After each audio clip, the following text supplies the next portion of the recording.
So it's been reported that only 10% of Dragon Ball Sparking Zero players are remaining, losing 90% in under 4 weeks. So if you go onto Steam Tracker, you can find the all-time peak last month when the game was released for everyone. It was a little bit above 122,000, and now it's a little bit less than 8,000. I mean, hell, it was the most played fighting game ever on early access. This is just for Steam though. I imagine the PlayStation base is much higher. For the Xbox base, I'm pretty sure that's none because I heard there's a lot of issues with online. Okay, let's quickly go through why that is the case. I think one of the biggest reasons is that this is gaming season. So a lot of developers, they release a bunch of new games around this time. It's because it's towards the holidays, which means that the kids, the children, they'll be begging for the parents for that new game to come out.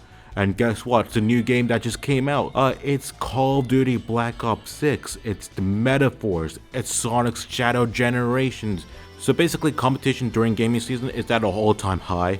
And especially with Call of Duty Black Ops 6 actually turning out to be good, this is switching up gamers. And it didn't help that Sparking Zero, let's be honest here, was actually overhyped for the casual gamers, the people that never played any of the Tenkaichi games or Raging Blast games. For me, I absolutely love it still. I'm actually still having fun. Last month I gave it an 8.5 out of 10.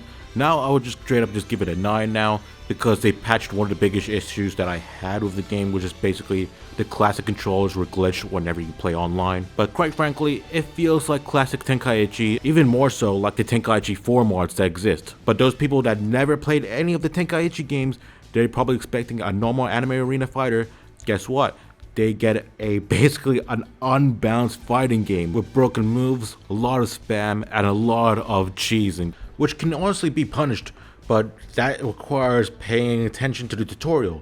But as we know, casual players, like even me, I do this when I get into a new fighting game. I don't go into the tutorial because I would rather just play the story, learn how to do the combos, the mechanics and stuff through there, and use that knowledge to apply when I play online. It is strange whenever I go online and people treat the B rank as like the trenches. Like as someone who's gone through online, and I think I got a really high win rate at this point, because I'm choosing basically the strongest characters in the game, and it helps that I know how to play as them as well. So that's why you're probably seeing a lot of footage of me playing as Gogeta Blue in the background. The online single battle in Sparking Zero is kind of like being in the Olympics. There are a lot of athletes that don't want to be on gear, but you know, their opponents, they might be on it. And you know, you gotta fight fire or fire. I know that's a very weird example, but it's very much close to what we had here. One other factor that needs to be mentioned, even stuff like the story is not even transferable to people that are getting into the franchise. For example, I watched Video Game Donkey's video where he's playing the game, and basically a lot of the story is skipped, so this would make someone like Donkey very confused about what's happening in the game. Just one short year! The show will be canceled by then, you freaking dumbass. Oh, they're here already. I feel like I'm missing a lot of stuff. Am I missing a lot, or am I missing nothing? Wait a second! Green guy, what is happening on this show? Is this what happens in the show, or did they make this up? This is psychotic. So even though the game sold 3 million copies, it is still aimed towards a very niche target audience. I've seen a fair share of complaints about there not being enough game modes in Sparking Zero. I kinda have to beg to disagree.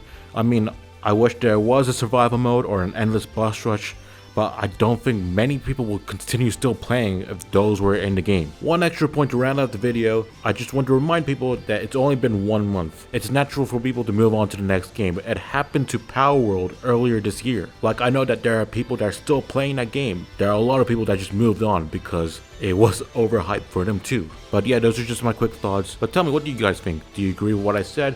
Do you have any other points to add? Comment down below and I'll read them and reply back to them. Thanks for watching, and see ya next time.